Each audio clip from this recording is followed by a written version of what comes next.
पाकिस्तान के defence minister and Pakistan के DGISI lieutenant general Nadeem Anjum साहब जो हैं वो काबुल का उन्होंने दौरा किया है। एक रोज़ा दौरा था उनका। बात की जनाब कि हमें फ्रेश कमिटमेंट दें कि तालिबान जो है वो तहरीके तालिबान पाकिस्तान जो TTP है उसको होस्ट नहीं करेंगे। और ये पाकिस्तान का बड़ा हाई लेवल डायलॉग जो है वो गया है।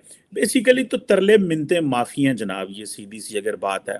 मतलब पिछले हिना रबानी घर गई हैं, यही कोई जवाब नहीं मिल रहा। उससे पहले हमारे DGISI गए हैं, हमने उलमा भेजे हैं, हमने किसको अफगानिस्तान नहीं भेजा और तरले मिनते नहीं की।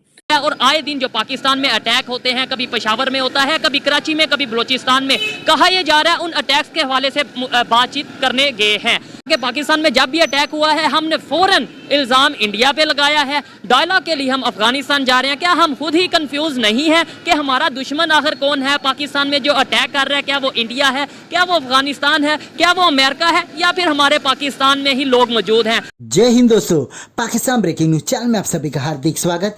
पाकिस्तान के डिफेंस मिनिस्टर और DGISI भागे भागे अफगानिस्तान पहुंचे क्योंकि पाकिस्तान में TTP की हरकत आए दिन बढ़ते जा रही है। और TTP है कि पाकिस्तान में ब्लास्ट करके अफगानिस्तान भाग जाती है। तो यही कारण था कि ये दोनों अफगानिस्तान पहुंचे और वो तालिबान से आश्वासन चाहते हैं कि वो जल्द से जल्द TTP के ऊपर कंट्रोल करे। पर यही तालिबान था जो कि पाकिस्तान को कह चुका है कि TTP और पाकिस्तान का ये अंदरूनी मामला है, इसमें तालिबान का कोई हाथ नहीं है। फिर भी ये दोनों अफगानिस्तान पहुंचे, जहां पर अब तालिबान भी पाकिस्तान से परेशान हो चुका है क्योंकि आए दिन पाकिस्तान तालिबान के पास से कुछ ना कुछ तो मांगते रहता है। अभी तो पाकिस्तान और अफगानिस्तान के रिश्ते बहुत ही नाजुक मोड़ से गुजर रहे हैं क्योंकि तुर्कम बॉर्डर पर इन दोनों के बीच में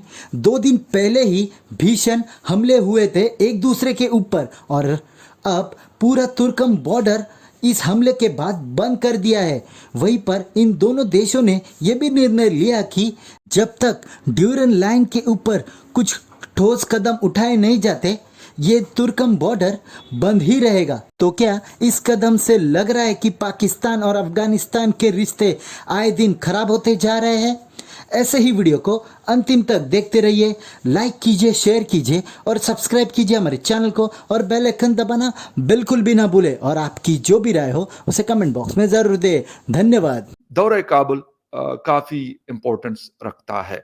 उसकी वजह यह है कि जब से TTP ने अटैक शुरू किए हैं, बल्कि उसमें तेजी आई है, तो उसके बाद पाकिस्तानी डेलीगेशन का या पाकिस्तान के हाई अप्स का यह पहला दौरा काबुल है।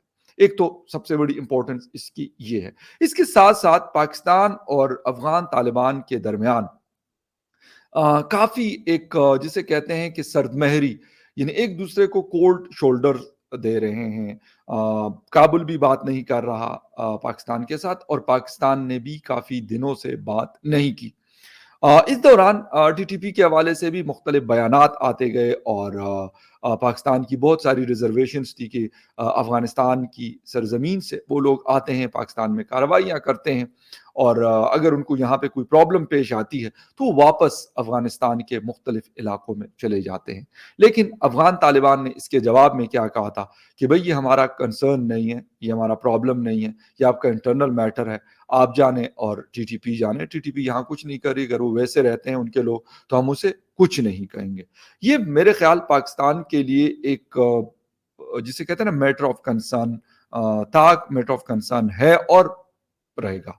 उसकी वजह यह है कि अगर यहाँ से कुछ होता भी है तो वो लोग अगर बॉर्डर क्रॉस करके चले जाते हैं तो वहाँ पर नो डाउट अफगानिस्तान में पाकिस्तान कार्रवाई नहीं कर सकता उनके खिलाफ। और दूसरी बात, वहाँ पे जो उनके जो लोकल्स होते हैं यकीनन उनकी भी एक बड़ी सपोर्ट उनको हासिल होती है, तो पाकिस्तान के लिए मसाइल बढ़ जाते हैं। बेसिकली तो तरले मिनते माफ़ी हैं जनाब, ये सीधी सी अगर बात है। मतलब पिछले हिना रबानी घर गई हैं, यही कोई जवाब नहीं मिल रहा। उससे पहले हमारे DGISI गए हैं, हमने उलमा भेजे हैं, हमने किसको अफगानिस्तान नहीं भेजा और तरले मिनते नहीं की। अमेरिकन एक ही बात कर रहे हैं कि पाकिस्तान को हक है कि पाकिस्तान अपनी जो सरजमीन है उस पर अगर कोई हमला होता है तो वो उसका दिफा करे। इट मीन्स अमेरिकन कहते हैं कि हमला कर दे होते। आपको F-16 दिया है भाई, तो आपको दिया काउंटर टेररिज्म के लिए। दुनिया का कौन सा मुल्क है जिसको F-16 काउंटर टेररिज्म के लिए दिया है?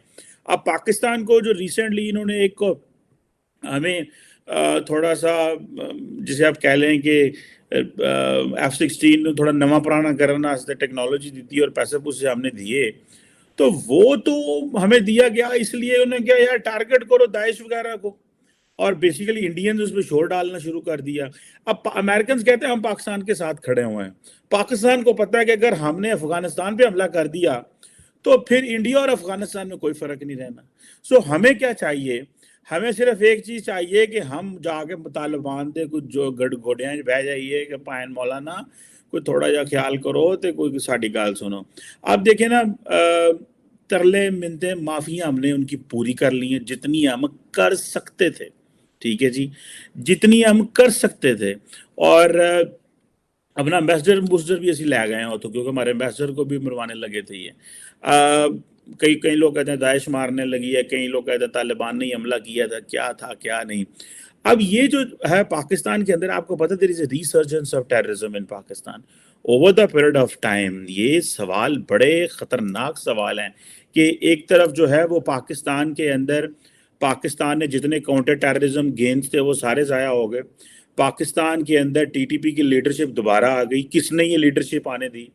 2023 जिसमें हम खड़े हुए, ये पाकिस्तान में इलेक्शन ईयर है। पाकिस्तान के अंदर आप ये समझ लें कि जो डेमोक्रेटिक वॉइसेस हैं, डेमोक्रेटिक प्रोसेस है, डेमोक्रेटिक पार्टिसिपेशन जो है, ये अंडरमाइन होगी इस डेमोक्रेटिक प्रोसेस में, क्योंकि टीटीपी मारने ने इन्होंने सियासी जमातों को मारना है। वो अगर एक धमाका करवाते थे हम 2 वहां पे करवा देते थे। इधर इंडिया में जो करवाते हैं, अच्छा इंडिया में हम धमाके करवाते रहे हैं। हाँ, ज़ियाउल हक के ज़माने में होता था। जब वो हमारे यहाँ पे मरवाते थे तो वो तो वहाँ की उनकी तनसीबात में तो करते थे। नहीं, उन्होंने कौन सा धमाका यहाँ पे करवाया आपके ख्याल में? किन्होंने? इंडिया वालों ने। ये होता है, कौन करता है यहाँ पे और कौन करता है? अभी जो धमाका अभी रिसेंटली हुआ वो किसने किया? किसने किया? पायलट को पकड़ा था इन्होंने, अभिनंदन। हाँ, इमरान खान ने उनके दौर में पकड़ा गया था वो। तो असम्बली हाल में उसने कहा था कि मैंने छोड़ रहा हूँ, मैं रिहा कर रहा हूँ उसे। आगे रीजन क्या बताई थी? वो रीजन भाई रीजन ये कि अपने पास है, ये करते रहते हैं। ये जो बंदा बैठेगा, रीजन मैं बताता हूँ क्या बताई थी। जब उन्होंने कहा था मैं छोड़ रहा हूँ, साथ ही शाह महमूद कुरैशी की ये स्टेटमेंट थी कि अगर हम ना छोड़ते, उन्हें उस पायलट को ना छोड़ते तो इंडिया ने अटैक कर दिया। यार कैसे कर लेना, तुम क्या तुम दूध पीते बच्चे हो? तो मैं नहीं पता कि अपने मुल्क को कैसे सेव करना है, तुम्हें इतनी नॉलेज नहीं है। तो यहाँ पे तुम बैठे हो, किसी यही पता है तुम्हें कि भाई हमने कहाँ करप्शन करनी है, कहाँ नहीं करनी, उसको आपने रिहा कर दिया। नहीं, वो अभिनंदन को रिहा किया, कलभूषण को रिहा नहीं किया। इनको इसको भी रिहा नहीं करना चाहिए था। जब ये आपके मुल्क में आ गया, क्या मुल्क में करने आया? दही बल्ले खाने आया था, फ्रूट चाट खाने आया था, क्या खाने आया? तो कुछ खाने पीने आया था, ये रास्ता भूल गया था। और भाई जहाज में तुम्हें हमला करने आया है, एक बंदा तुम्हारे घर में हमला करने आया, तुम उसको छोड़ दोगे? अब मुझे बताएं, बलूचिस्तान में हमारे जो हालात हैं, बलूचिस्तान के एरिया में, उसमें खराबी की बड़ी वजह क्या है? यही लोग हैं। अब जहाँ हम ये नहीं, खराबी की बड़ी वजह इंडिया है, तो फिर हम अपने बलूचिस्तान के जो लोग नहीं, अब मुझे बताएं, आप अपनी पहले एक चीज़ क्लियर कर लें।